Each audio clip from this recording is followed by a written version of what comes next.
When I was in corporate roles before I started Watermark Consulting, something that always bothered me was how boards of directors and C-suite executives, they seem to harbor this sort of basic skepticism towards the value of customer experience differentiation. And that became even more challenging for me personally once I launched my own business, which was focused on customer experience advisory. Because if you can't convince people that it's actually worth investing in, then I wouldn't have a business. And the thing that really got under my skin was that I saw boards of directors and top executives would routinely take a leap of faith on a whole array of really significant investments, but they never seemed comfortable doing that when it came to customer experience. When you start talking about customer experience improvements, everybody's like, well, let's get the pencil out. Let's sharpen it. Make sure you show me, how I'm going to get every penny back. And just to illustrate what I mean by this, it's actually, here's a recent development that's a good example. The hiring of Brian Niccol to be CEO of Starbucks. His pay package is potentially worth over $116 million in the first year alone. To me, that is a leap of faith that the board of directors is taking. When you hire a celebrity CEO and you pay $116 million potentially, there is nobody at Starbucks, I can guarantee you, who can actually provide you a detailed cost-benefit analysis that bet is going to pan out. But why did they do it? Because they just felt intuitively this was the right person. Like they're going to get the value back.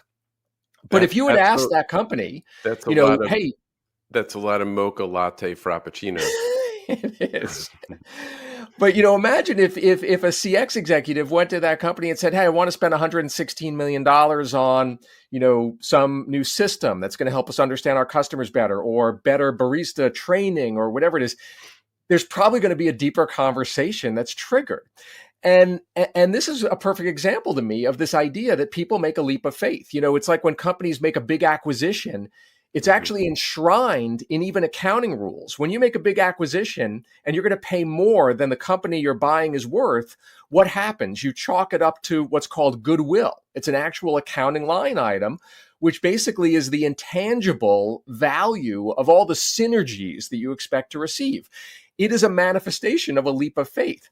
And so it always bothered me that, why can't people just take this leap of faith when it comes to customer experience? And that's when it dawned on me. I was like, well, you've got to at sort of a macroeconomic level, as you said, in simple terms, you've got to show people there's something there, that this isn't soft and intangible, that it's real and bankable. And I remember vividly, it was Christmas time of 2009. I started my business in 2009. And I said to myself, what language do boards of directors and C-suiters understand? And what I came to realize was the language that they understand is the universal business language of shareholder value.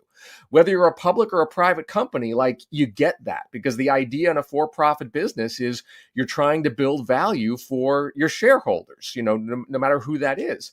And so I said to myself, hey, wouldn't it be interesting to just take a look at the stock market performance of the top companies rated in customer experience versus the bottom?